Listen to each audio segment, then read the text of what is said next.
Okay, welcome back to Currency 365. All right, so Saudi replaces central bank governor in major reorganization. All right, so let's see what's going on here. All right, so it says Saudi Arabia appointed Ahmad al Khalifi as central bank governor, replacing Fahad al Mbarak, okay, as part of a government reorganization, the official Saudi press agency reported.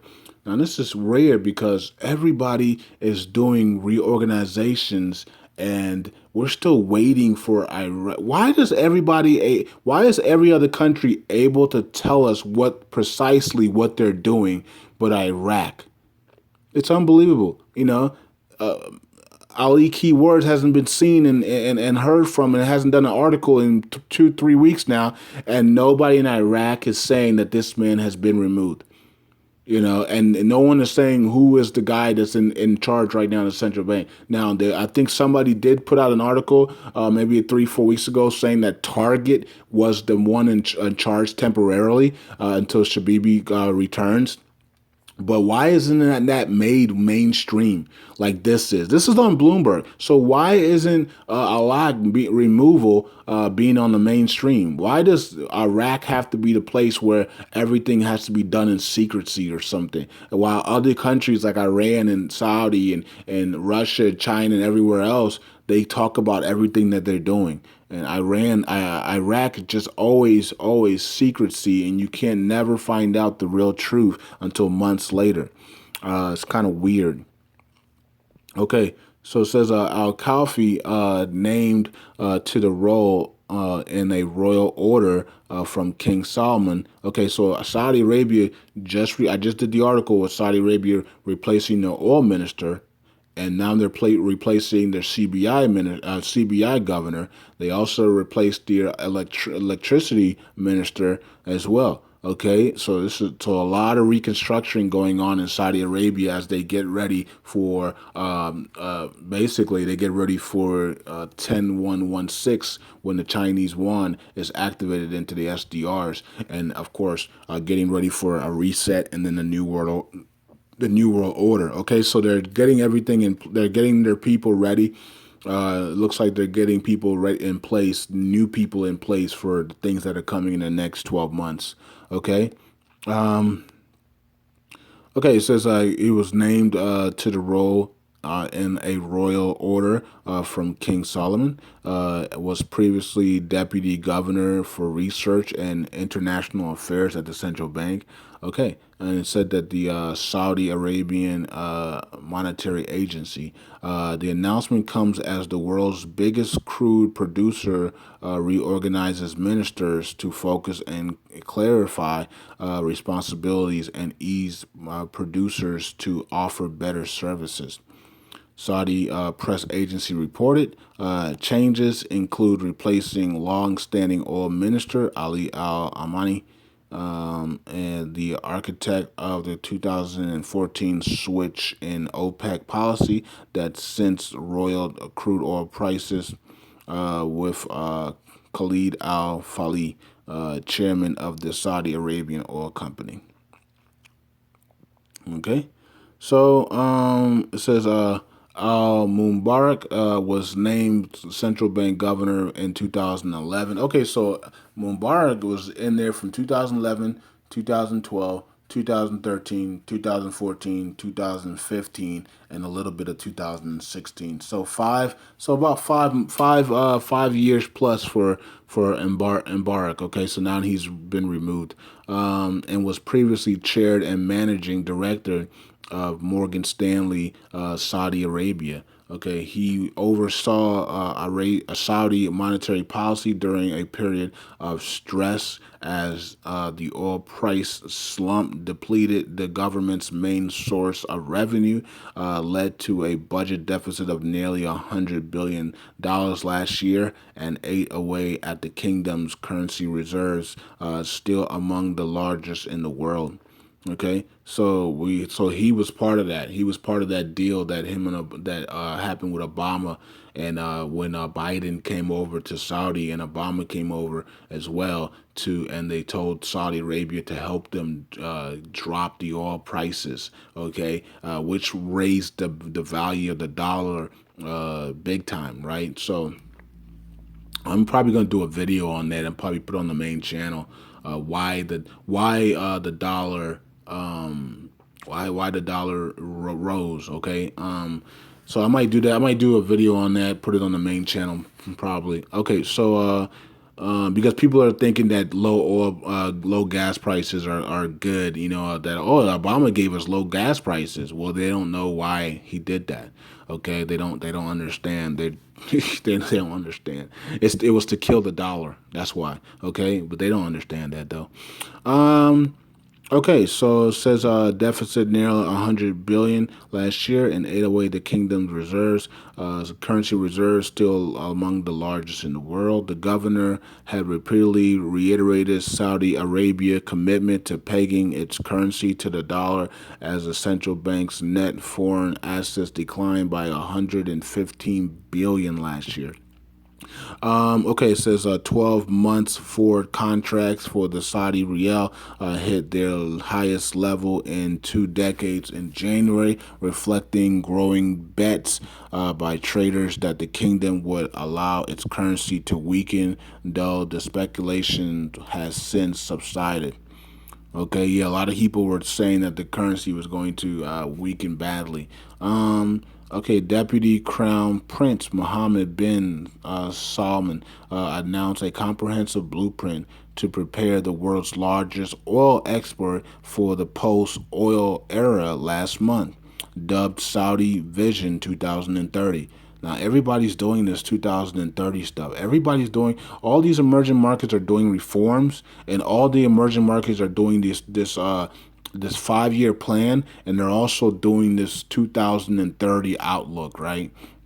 Okay, and that's part of the reset, right? The reset is the and the Pope talked about it last September. This new agenda, the World Agenda 2030 agenda, right? So we're still waiting for our funding. Okay, goodness gracious, how long does it take to fund companies and stuff for green companies so we can start doing our stuff that we need to do for the world?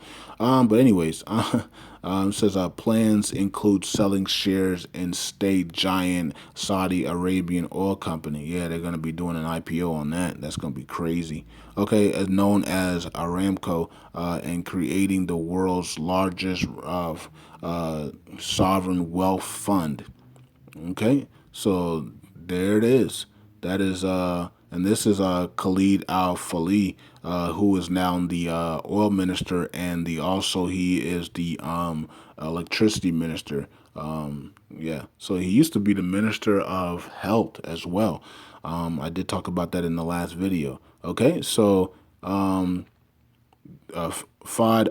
is Fahad Al Mbarak, and he's now no longer the CBI governor of Saudi Arabia. Okay, I don't know the other guy. I don't know the guy's name. Hamad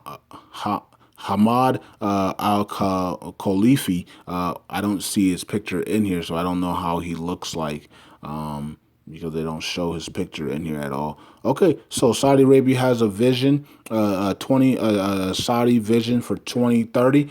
Same thing as probably as the Pope and his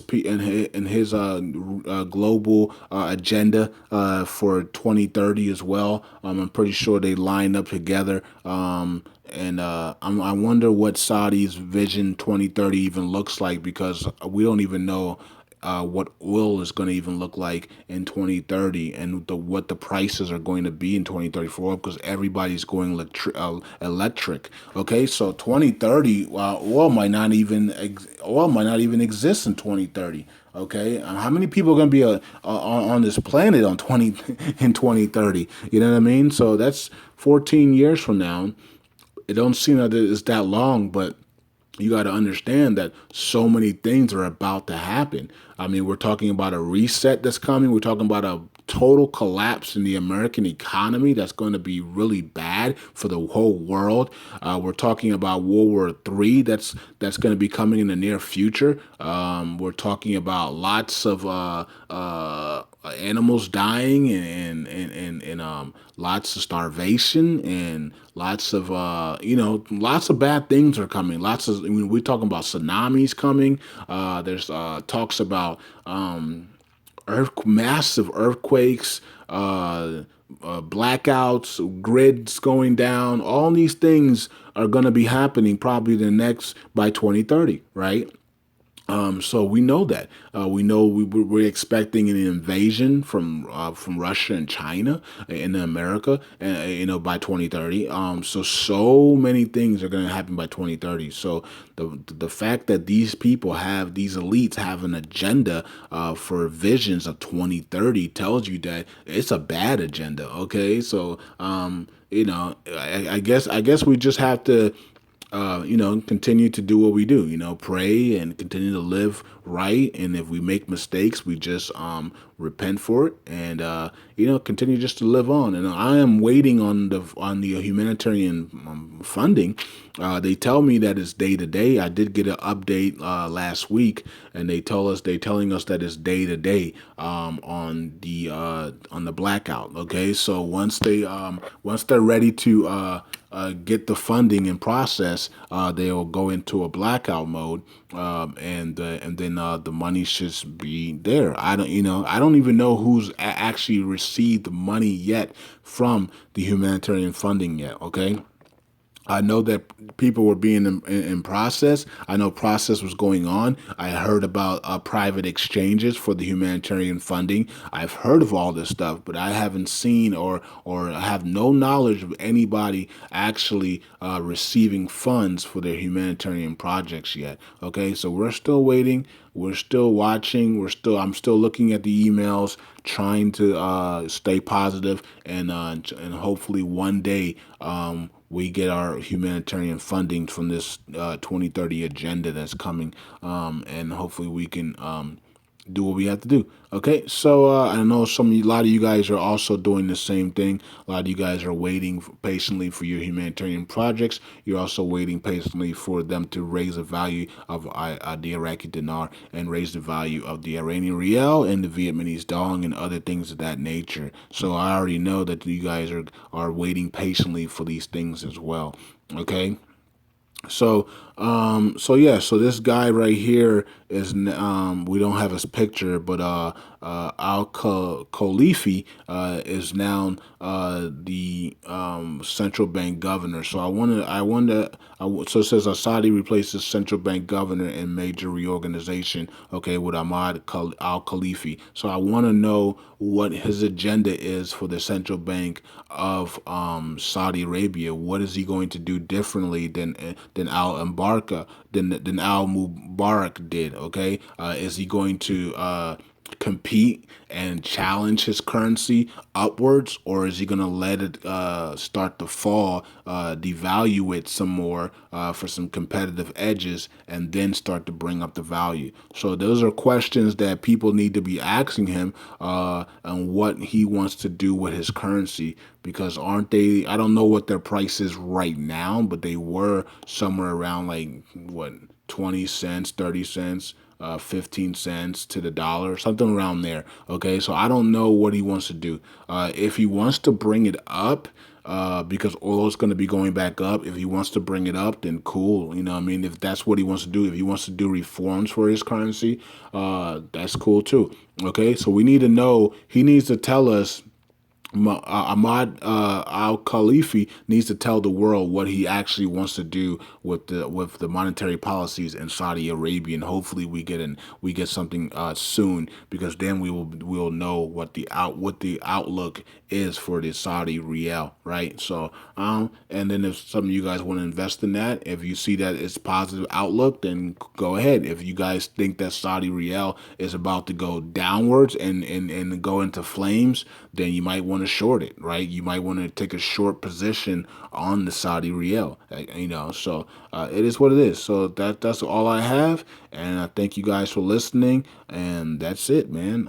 Saudi, we're doing a massive, massive amount of reorganization, and so is Vietnam, so is Iran, so is Iraq, so is Indonesia, and so is South Korea, and so is other countries. Okay, so this is a global thing that's happening. You can call it a reset, you can call it a reorganization, you can call it whatever you want to call it, but everybody is reorganizing their countries before 10-1-16. So thank you guys for listening. Eyes open. Peace out.